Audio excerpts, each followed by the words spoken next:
हाँ तो भाई 15 नवंबर को रिलीज कर दिया है टीजर या फिर बोलो ग्लिम्स ग्लोब ट्रोटर का, जिसका नाम है वाराणसी। और अब यूट्यूब पर भी आ गया है वो। और भाई टीजर है मतलब एकदम, मैंने पूरा देखा था, कुछ समझ में नहीं आया क्या बोल रहे, बट मजा आया फिर भी देखने में। और एंड में उन्होंने रिलीज किया ग्लिम्स, फिर कुछ ही देर बाद इवेंट के बाद यूट्यूब पर आ गया वो। और भाई मैं क्या बताऊं, ओ माय गॉड, मतलब एक एक विजुअल, एक एक डिटेल, मतलब इतनी अमेजिंग क्वालिटी। पता चल रहा था कि विजुअल्स देख करके पूरा एडवेंचर मूवी होने वाली है। और ये भी फील हो रहा था कि टाइम ट्रैवल होने वाला है, क्योंकि जो विजुअल्स दिखाया वो अलग अलग टाइम पीरियड के थे सारे। सबसे पहले वाराणसी को दिखाया, वाराणसी शहर 512 सीई में कैसा था। फिर एक एस्टेरॉइड शंभवी करके कुछ गिर रहा है 2027 सीई में। फिर रॉस आइस शेल्फ एंटार्क्टिका का पूरा एक शॉट दिख रहा है। और मतलब जो सिमुलेशन है गाइज, मतलब जो वाटर, एस्टेरॉइड और फायर और ये जो भी सिमुलेशन थी वो इतनी रियलिस्टिक थी, इतनी ज़्यादा, मतलब मज़ा आ गया देख करके कि यार इन्होंने टच कर लिया यार वो रियलिज्म जो होता है, मतलब वो मज़ेदार। मतलब फिर उसके बाद हमें देखने को मिला अम्बोसेली वाइल्डरनेस, ये है अफ्रीका में। और इतना ब्यूटीफुल था ना वो शॉट जो ग्लिम्स में दिखा है। उसके बाद एक अंधेरे वाला शॉट जिसमें हिपोपोटामस है बहुत सारे और एक मंकी जंप कर रहा है। क्या क्वालिटी थी उसकी, अगर आप ध्यान से देखोगे ना एक एक फ्रेम को रोक करके, जो डिटेल है। फिर उसके बाद दिखता है उग्रभट्टी केव, वानांचल करके कोई जगह है जिसके अंदर उग्रभट्टी केव है। और उसमें दिखती है माँ काली की एक स्टैचू, बहुत बड़ी और अलग अलग सर है, हेडलेस है वो पूरी स्टैचू। और पूरी जो मूर्ति है, छोटे छोटे फिगर्स भी दिखेंगे आपको उसमें। और ऐसा भी लगेगा कि एक साइड में एक फिगर भी लटका हुआ है जो कि देख करके लगता है कि ये महेश बाबू का कैरेक्टर होगा। और एक ऊपर लाल साड़ी में एक औरत गिर रही है नीचे, तो वो देख करके लगता है मे भी शायद प्रियंका चोपड़ा होगी। फिर उसके बाद आता है त्रेता युग लंका नगरम, जिसमें तो भाई उस शॉट को मैं, बहुत सारे वर्ड्स है उसके लिए, स्केरी भी लगा, बहुत एपिक भी लगा, बहुत ब्यूटीफुल भी लगा। हनुमान जी दिखते हैं और क्या बनाया है यार, ऐसे कॉन्सेप्ट डिजाइन्स, ये होते हैं कॉन्सेप्ट डिजाइन्स। और क्या बनाया है, और जो उसमें आइडियाज थे उस शॉट में, मतलब हनुमान जी की, अगर तुम ध्यान से, अगर तुमने स्टडी किया उस शॉट को या फिर पूरे ही ग्लिम्स को ध्यान से अगर तुमने देखा हो फ्रेम रोक करके, तो उसमें हनुमान जी की पूंछ पे भी एक रथ चल रहा होता है, लाइक एक पहाड़ बन रखा होता है और जो ऐसे लहरा रहा होता है उसके ऊपर राम जी खड़े होकर धनुष चला रहे हैं। लेकिन दूर से देख के ऐसा लगा था पहले मुझे कि यार ये कोई पेड़ है जो ऐसे हिल रहा है, बट ध्यान से देखा तो उसमें सारे वानरों ने पूरा पहाड़ बना रखा है। तो वो बहुत अच्छे आइडियाज लगे मुझे कि यार ये बहुत ब्रिलियंट आइडियाज है, सच में बहुत अमेजिंग जा रहे हैं। मेन गोल यही था इस ग्लिम्स को लेकर के, उन्होंने बताया भी था एस.एस. राजामौली ने इवेंट में कि ये स्केल और विजन को दिखा रहे हैं। मूवी के कोई भी शॉट्स नहीं थे। मणिकर्णिका घाट जो कि वाराणसी में है, उसमें से एक पावरफुल एक बीम सी निकल रही है बढ़िया था भाई, देखने में मजा आ गया था। फिर उसके बाद लाइक लास्ट में महेश बाबू का शॉट आता है। मतलब अभी 1 साल बाकी है फिल्म को, तो मे बी ये बहुत और अच्छा कर लेंगे, क्योंकि उस शॉट में बस मेरे को थोड़ा ब्लेंडिंग में प्रॉब्लम लगा। पीछे जो मंदिर वगैरह वो ब्लेंड नहीं हो रहे थे अच्छे से शॉट के साथ, महेश बाबू के साथ और जो बुल है उसके साथ। और काफ़ी ज़्यादा स्मोक का यूज़ कर रखा था, बहुत ज़्यादा सैंड वगैरह का, जो कि अभी इतना ब्लेंड अच्छे से नहीं दिख रहा था। बट महेश बाबू वाले शॉट में बस मुझे एक चीज़ मुझे पसंद नहीं आई, लाइक मतलब ये मेरा पर्सनल चॉइस है, जो कि है कलर ग्रेडिंग। बहुत ज़्यादा लाइक थोड़ा सा जो उनकी पास्ट मूवीज थी, अब बाहुबली और RRR की कलर ग्रेडिंग देखो, वो वर्ल्ड क्लास लगती है गाइस, मतलब वो एकदम वर्ल्ड क्लास है। और लाइक ये जो लास्ट शॉट था ना, ये थोड़ा सा सैचुरेटेड मुझे फील हुआ कि अभी और भी इन्होंने अभी काम करेंगे ये पोस्ट प्रोडक्शन पे, अभी तो शूट भी कंप्लीट नहीं हुआ है। तो अभी पूरा 1 साल है और लाइक 2027 में रिलीज होगी मूवी, मार्च में।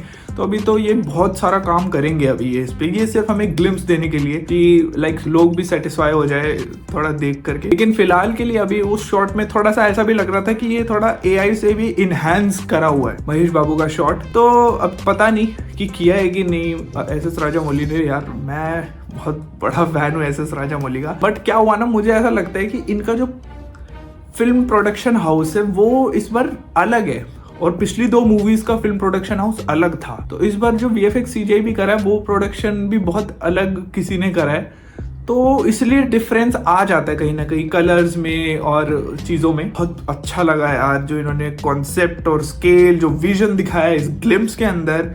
बहुत ही अमेज्ड हूँ मैं कि यार ये बहुत बड़ा सोच रहे हैं, बहुत ह्यूज स्केल है। मेरी प्रॉब्लम पता है क्या रहती है, बहुत फिल्म मेकर्स हैं इंडिया में जो ऐसी चीज़ें बोलते हैं बनाने का और ट्राई करने का कोशिश करते हैं, और काफ़ी बहुत फिल्म मेकर्स ने कोशिश भी करी है कि हिंदुइज्म के ऊपर गॉड्स को लेकर के चीज़ें बनाने का, बट उनके बजट्स ऐसे ही रहते हैं, कम ही रहते हैं, और वो इतना कुछ खास बना नहीं पाते, और फिर मज़ा नहीं आता क्योंकि अब वो बहुत सभी गॉड्स पे करने लग गए चीज़ें, तो और फिर उनका बजट भी इतना होता नहीं, तो वो इतना उनका, लेकिन प्रॉब्लम ये लगता है उनका विजन इतना बड़ा नहीं लगता जितना एस.एस. राजामौली का लगता है। और एस.एस. राजामौली की खासियत ये है कि इतना बड़ा विजन इंडिया में किसी और फिल्म मेकर का है ही नहीं जितना बड़ा ये सोचते हैं, जितना डिटेल में ये सोचते हैं, और जिस तरीके से पूरा वर्ल्ड क्रिएट करते हैं, बिल्ड करते हैं। तो ये चीज़ देख करके ना मज़ा आता है कि यार इस फिल्म मेकर के पास विजन है, एस.एस. राजामौली के पास विजन है, और ये सबसे अमेजिंग चीज़ लगती है क्योंकि गॉड्स के ऊपर बहुत लोग ट्राई कर रहे हैं, पता नहीं क्या क्या बना रहे हैं गॉड्स के ऊपर, कुछ भी बना दे रहे हैं, और तो वो ना बहुत ज़्यादा रिपीटेटेड सा फील होने लगा था।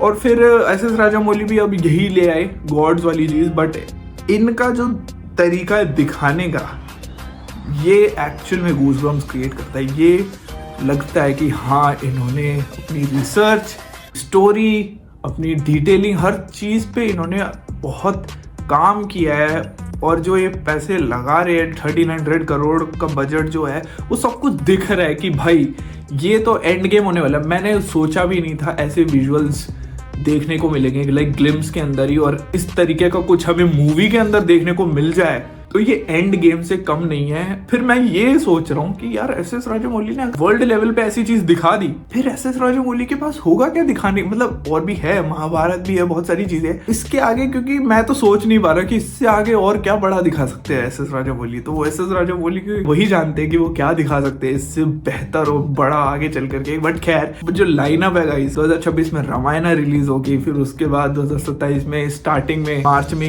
होगी वाराणसी रिलीज होगी, फिर उसके बाद रामायण पार्ट 2 रिलीज होगा। काफी मजेदार लाइनअप है, और सच में बहुत हाई बजट्स वाली फिल्म है ये। बहुत लाइक ये अपना स्केल, अपना क्वालिटी, सब कुछ बढ़ता जा रहा है अब इंडियन सिनेमा का। क्वालिटी वाइज ना हम हॉलीवुड को टक्कर दे रहे हैं अब। क्वालिटी वाइज, कॉन्सेप्ट और स्टोरी वाइज तो हम पहले से ही बहुत अमेजिंग थे, हम बहुत अच्छे थे हमेशा से, तो अब उनको एग्जीक्यूट करने का वक्त आ गया है। और MM कीरावानी भाई, उसको मैं कैसे भूल सकता हूँ। वो इंसान मतलब मैजिकल, मैं बोलूँगा मैजिकल, मतलब उनका स्कोर बचता है ना, मतलब ऐसा लगता है यार ये कुछ अलग है।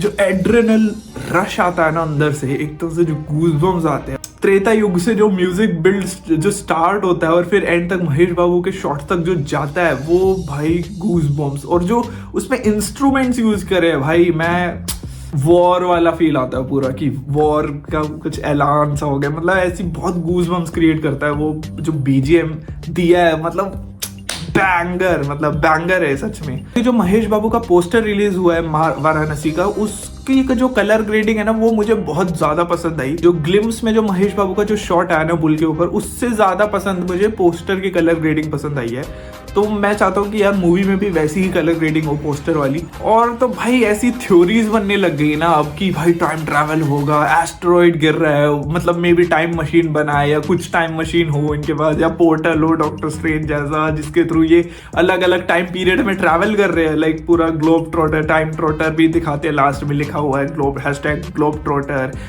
#Time trotter. तो पूरा ऐसा लग रहा है कि यार टाइम ट्रैवल ही होने वाला है ये। काफी थ्योरीज निकल के आ रही है, और काफी सच में बहुत ब्रेक डाउन करने लग गए लोग, मन कर रहा है क्योंकि यार क्या होगा, इतनी एक्साइटमेंट क्रिएट कर दी है। देखो महेश बाबू का जो शॉट है लास्ट वाला, उसमें मैं इसीलिए ऐसे बोल रहा हूँ कि यार AI से इनहांस कर रखा है और ब्लेंड नहीं हो रही है चीजें, तो मैं इसलिए मैं भी चाहता हूँ कि एस.एस. राजामौली अपना बेस्ट गेम ही खेले और बेस्ट ही दे पूरे वर्ल्ड को।